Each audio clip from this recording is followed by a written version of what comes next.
Good morning, everyone. Today is day 16 on my O.M.A.D diet. I'm having chicken sinigang today.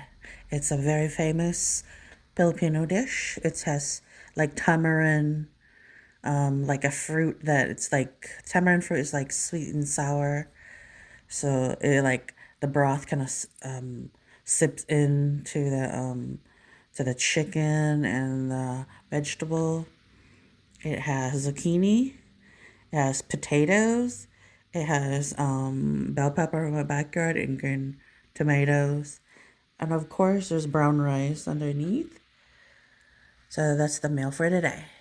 Day 16.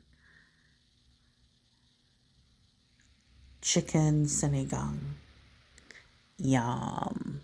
So good. Sweet and tart. And tangy and sour. And of course, we can't forget 6 bottles of water.